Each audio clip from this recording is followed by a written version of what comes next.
अस्सलाम वालेकुम। General maths class 8 lecture number 1 है। 18 जुलाई 2020 डेट है।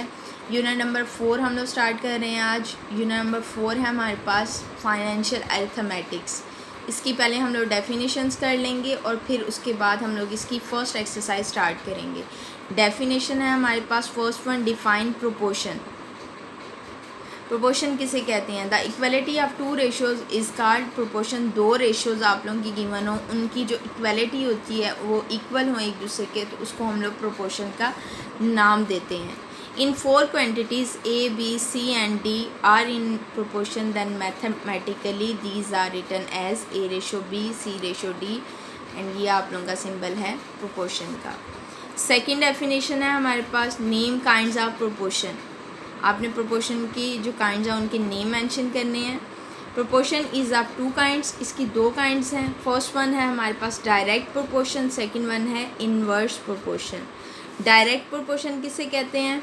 Define direct proportion, the relationship between two ratios, दो रेशोज़ के दरमियान जो ताल्लुक़ है, इन विच इंक्रीज़ और डिक्रीज़ इन वन क्वांटिटी, जिसमें एक क्वांटिटी के इंक्रीज़ या डिक्रीज़ होने की वजह से काजेज़ ऑफ प्रोपोर्शनल इंक्रीज़ और decrease in the second quantity.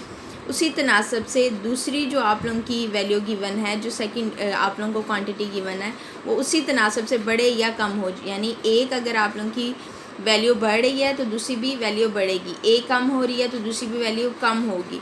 उसको हम लोग डायरेक्ट प्रोपोर्शन का नाम देते हैं।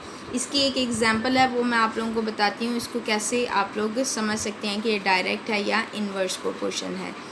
तो ये हमारे पास डायरेक्ट प्रोपोर्शन की उन्होंने एग्जांपल एक हमें दी हुई है। फर्स्ट वन एग्जांपल है, if the price of 12 egg is ₹96, 12 अंडों की प्राइस जो है वो 96 रुपीज़ हो, how many eggs can be bought with ₹80।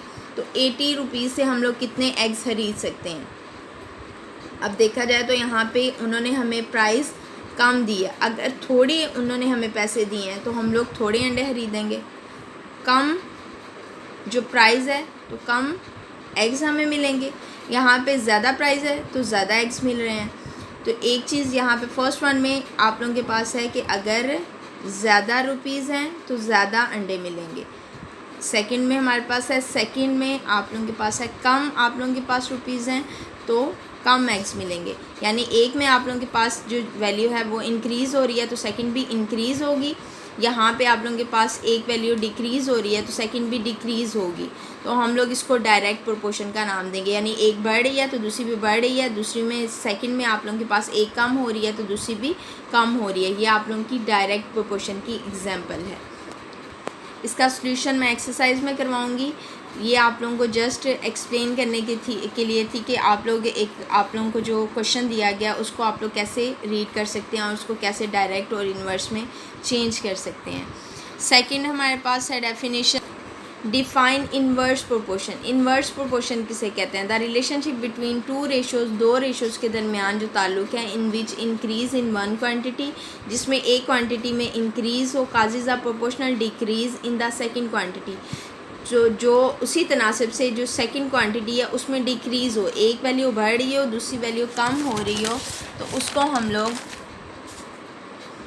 Inverse proportion का नाम देते हैं। एंड वाइस वर्सा, और इसी का उल्ट, यानी एक बढ़ रही है दूसरी कम हो रही है या एक कम हो रही है दूसरी बढ़ रही है, उसको हम लोग इनवर्स प्रोपोर्शन का नाम देते हैं। इसकी एग्जांपल हमारे पास गिवन है,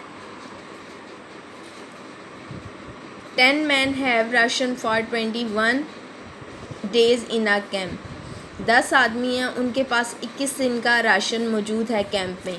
if 3 men leave the camp, अगर 3 आदमी उनमें से चले जाएं, for how many days will the ration be sufficient for the remaining man. तो अगर हम लोग देखें, पहले 10 आदमी थे, 21 दिन का उनके पास खाना मौजूद है। अगर उनमें से 10 में से 3 आदमी चले जाएं तो बाकी 7 रह जाएंगे। 7 आदमियों के लिए वो 21 दिन का खाना बढ़ के 23, 24, 25 दिन का हो जाएगा। वो खाना 21 दिन की बजाय बढ़ जाएगा, ज़्यादा हो जाएगा, वो कुछ दिन और यूज़ कर लेंगे क्योंकि 3 आदमी उनमें से और चले गए हैं। तो यहाँ पे अगर देखा जाए तो 3 आदमी अगर कम हो गए हैं, मेंस कम हुए हैं, तो राशन का जो डेज़ हैं, राशन के जो डेज़ हैं वो इंक्रीज़ हो जाएंगे। आदमी कम हुए हैं तो आप लोगों के ये जो डेज़ हैं राशन के वो इंक्रीज़ हो जाएंगे। एक चीज़ कम हुई है तो दूसरी चीज़ बढ़ जाएगी, इसको हम लोग इन्वर्स प्रोपोर्शन का नाम देते हैं। नेक्स्ट डेफिनेशन हमारे पास बन रही है define compound proportion. Compound proportion किसे कहते हैं? द रिलेशनशिप बिटवीन टू और मोर प्रोपोर्शंस, दो या दो से ज़्यादा प्रोपोर्शंस के दरमियान जो ताल्लुक़ होता है उसको हम लोग कंपाउंड प्रोपोर्शन का नाम देते हैं। ये आप लोगों ने 5 डेफिनेशंस हैं, इनका होमवर्क व्हाट्सएप करना है और इनको याद भी करना है। Thank you.